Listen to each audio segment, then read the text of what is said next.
Doctor Muzammil, doctor Adil Ahmed, doctor Shaheen, doctor Moinuddin Syed, doctor Mohammad Umar. आप सोच रहे होंगे कि मैं किसी डॉक्टर की टीम के बारे में बात कर रहा हूँ या किसी मेडिकल सब्जेक्ट के बारे में बात कर रहा हूँ, लेकिन नहीं। कल रात को जहाँ लाल किले के आसपास में जो बम धमाका हुआ था, जिसमें 12 निर्दोष लोग मारे गए और कईयों लोग घायल हुए, वहाँ ब्लास्ट करने वाले इन्हीं डॉक्टरों का नाम आ रहा है।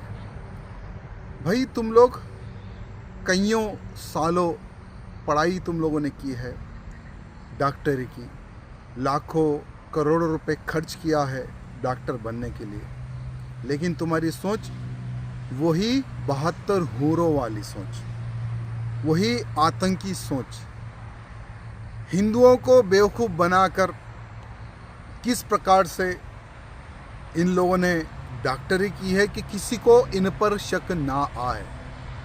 आज एक डॉक्टर बनकर इतना बड़ा ब्लास्ट इन्होंने किया है। मैं हमारे गृह मंत्री जी से यहाँ निवेदन करना चाहता हूँ, इनकी डॉक्टरी के पीरियड में कहाँ कहाँ पर इन्होंने किन किन हॉस्पिटलों में इन्होंने नौकरी की है, कहाँ कहाँ पर इन लोगों ने प्राइवेट हॉस्पिटल खोले हैं, किन किन लोगों ने इनके हाथों से इलाज लिया है, एक बार उसकी भी इंक्वायरी की जाए। और इनको फाइनेंशियली, फिजिकली कौन लोग सहयोग करते थे, उनकी तो बहुत ही अच्छे से इंक्वायरी हमारे अमित शाह जी कर रहे हैं। लेकिन सोचने वाली बात यहाँ है कि एक डॉक्टर होकर आतंकी सोच, एक डॉक्टर होकर वही 72 हूरों वाली सोच, यहाँ आने वाले समय में हमारे भारत देश के लिए एक बहुत बड़ा खतरा है।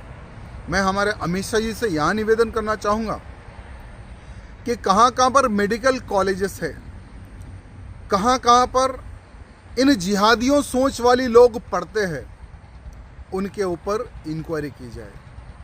कहाँ कहाँ पर मुस्लिमों के नाम पर मेडिकल कॉलेज खुले हुए हैं, उन तमाम मेडिकल कॉलेज की भी इंक्वायरी की जाए और पढ़ने वालों की सोच किस प्रकार से है उसके ऊपर भी इंक्वायरी की जाए। तेलंगाना में भी एक ओवैसी मेडिकल कॉलेज है, असदुद्दीन ओवैसी का।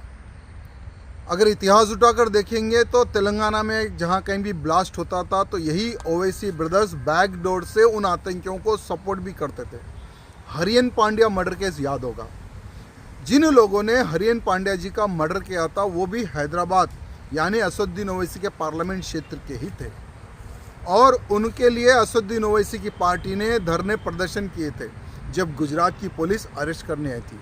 तो मैं चाहूँगा कि ओवैसी मेडिकल कॉलेज में पढ़ने वालों की भी इंक्वायरी की जाए, उसके मेडिकल कॉलेज की भी इंक्वायरी की जाए। यहाँ मैं हमारे अमित शाह जी से निवेदन करना चाहूँगा, क्योंकि 2014 के बाद में एक बहुत बड़ा बम धमाका हुआ है। मैं सोचता हूँ कि आने वाले समय में भारतीय जनता पार्टी को, प्रधानमंत्री मोदी जी को बदनाम करने का एक बहुत बड़ा षड्यंत्र है। लेकिन मैं उन आतंकियों से भी पूछना चाहता हूँ कि ये आतंकी किस काम का, ये जिहाद किस काम का, जिसके कारण मासूम लोग मर रहे हैं, जिनको किसी पार्टी से संबंध नहीं, गरीब लोग बेचारे, वहाँ पर तुम लोग ब्लास्ट करते हो। छोटे बच्चे मारे जाते हैं, महिलाएं मारे जाती है, पुरुष मारे जाते हैं, जिनका किसी से कोई संबंध नहीं, गरीब लोग हैं। ऐसे लोगों को मारना अगर जिहाद है तो मैं हमारे अमित शाह जी से निवेदन करना चाहता हूं कि ऐसे जिहादियों को ज़मीन के नीचे गाड़ दे। और मैं अमित शाह जी से निवेदन करना चाहता हूं कि ऐसे जिहादियों के परिवारों को भारत देश से निकाला जाए, क्योंकि जब तक पनिशमेंट कोई बड़ा नहीं होगा ना, तो ये आतंकी पता है क्या सोचेंगे कि भाई मैं जिहाद के लिए मरूंगा, मैं 72 हूरों के लिए मरूंगा, मेरा परिवार को तो फाइनेंशियली, फिजिकली उन इस्लामिक देशों से तो फाइनेंशियली सपोर्ट मिलता रहेगा। ये इनकी सोच है। तो अमित शाह से निवेदन करना चाहूँगा, जो भी आतंकी अगर आतंकी रास्ते पर जाता है, भारत में अगर बम ब्लास्ट करता है, तो उसके पूरे परिवार को उठाकर या पाकिस्तान भेजे या जेल भेजे। यहाँ मैं हमारे अमित शाह से निवेदन करना चाहूँगा।